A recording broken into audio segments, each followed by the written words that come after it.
Yet another member of the squad, Cori Bush, loses her Democratic primary just after her colleague, the fire alarm puller Jamal Bowman, lost his primary in New York. Let's talk about it. How's everybody doing? My name is Anthony Brian Logan, and today we got to talk about Democratic House Rep from St. Louis, Cori Bush, who's a member of the squad, losing her primary against a St. Louis prosecutor. Now, this comes on the heels of her fellow squad mate, her Democratic House Rep colleague, Jamal Bowman, losing his primary in New York. Now, in case you don't know who Cori Bush is, who the fire alarm puller Jamal Bowman is, or who the squad are, let me give you a visual right quick. Here we go, right on the screen. And let me get out the way right there. You see, we have AOC, of course, the ringleader of the squad. Then you have Ayanna Pressley, Ilhan Omar, Rashida Tlaib, Cori Bush, and at the very end, Jamal Bowman. And of course, these two are no longer in the squad. And there's other members that you could say, I'm not quite sure some of these guys and girls' names, but I think the squad, and if you guys think differently, let me know in the comments. I think their role is to push the party in the very far left direction. They want to go all the way left. Puberty blockers, hormone blockers, all kind of stuff like that, which is why AOC did an interview today talking about how great of a VP pick that Tim Walz is. Now, I think there could be a reason why the squad are losing people, why Jamal Bowman and Cori Bush are no longer in office. Had they lost their primary, I ain't talking about they lost the election, lost their primary, so they can't even get to the actual election. I think there's a reason, but first things first, let's get to a little bit of Cori Bush's reaction to losing her primary. Then we're going to get to a little bit more details and context. But without further ado, let's go ahead and roll it. Pulling me away from my position as Congresswoman. All you did was take some of the strings off. Because see, now I don't have to worry about some strings that I have attached, and as much as I love my job. But all they did was radicalize me, and so now they be afraid. AIPAC, I'm coming to tear your kingdom down. Pulling me away. Now, you heard at the end right there, she's hinting to what you're going to see from the media.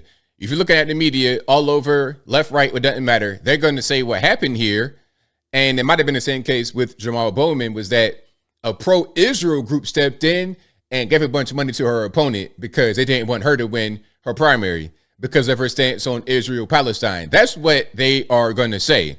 All right. Now, that is most certainly part of the reason why she lost, the money difference. That's part of it.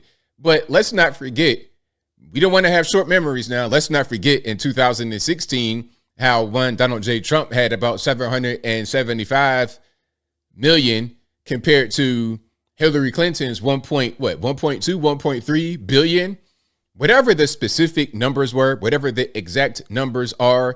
And I know y'all let me know in the comments. There was a big discrepancy. Trump had a lot less money than Hillary, but still he was able to win. So yes, you need money because Trump did not have Trump change with $700 and some million. But at the same time, you got to be somebody people want.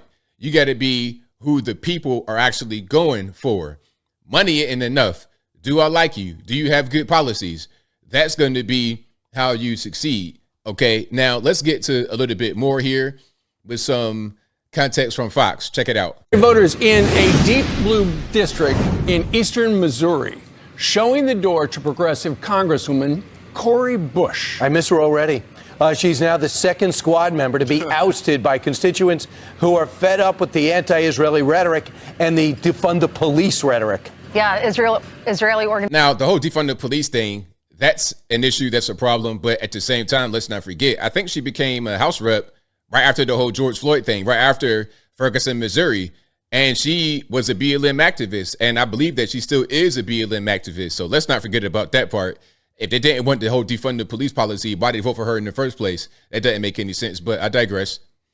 Organization spent a lot of money to make sure she didn't win. Carly Shimkus is here with all the details for us. Hey, Carly. Hey, good morning to you guys. Yeah, that's right. Bush lost last night's primary to St. Louis County prosecutor Wesley Bell, who was the more moderate candidate. Bell defeated the squad member with more than 51% of the vote, bringing an end to a contentious and expensive House race.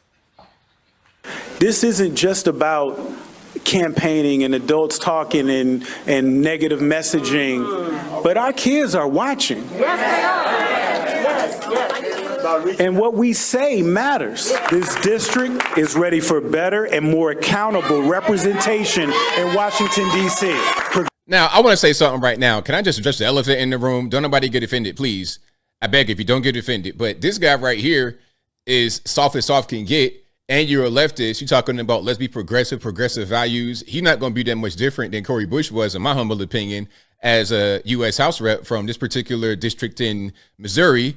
I don't see him being any much different or better at all. But the whole point is that the squad, AOC's little group, is kind of not really doing that well.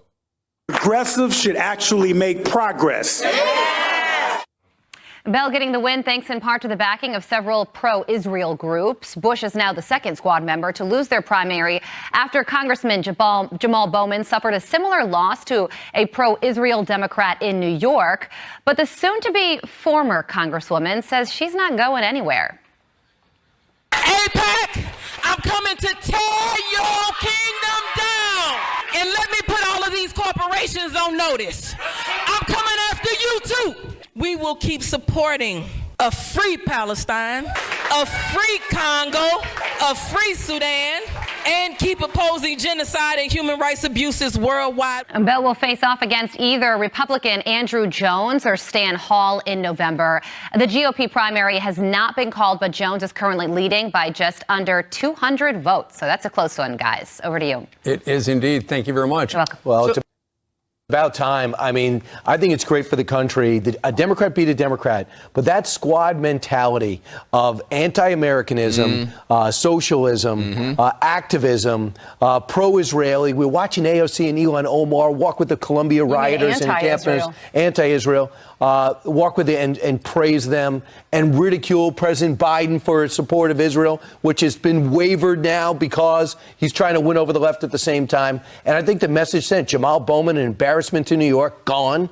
And now Cori Bush never backed off her anti-police, defund the police rhetoric. Every time that Joe Biden would say, I'm not for that, my party's not for that, she'd go, oh, yes, I am. Right. Now she's gone. Yeah. And again, she was like that from the very beginning. So I don't expect her to actually change. You know, if you were elected like that, now you're not going to change.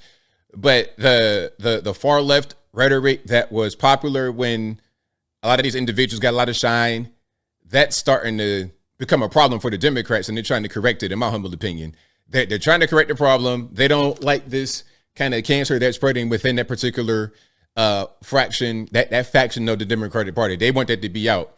One thing about Democrats, as I close, is that when they sense there's a problem and, you know, we need to have some correction, they're going to correct it. They're going to correct the problem.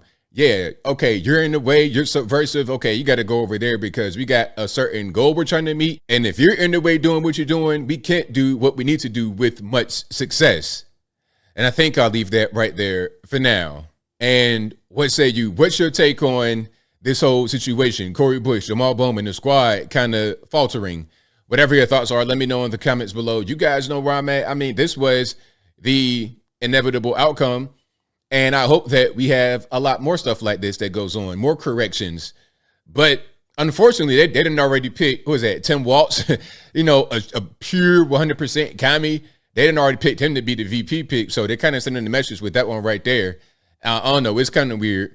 Maybe they're not sending the message and they got kind of desperate because they couldn't pick, what's my man, Josh Shapiro, because of the squad type mentality.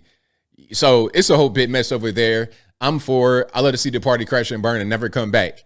But whatever your thoughts are, please let me know in the comments below. And that is all I got to say for this video. If you like what you heard, please comment, rate, share, and subscribe. Peace.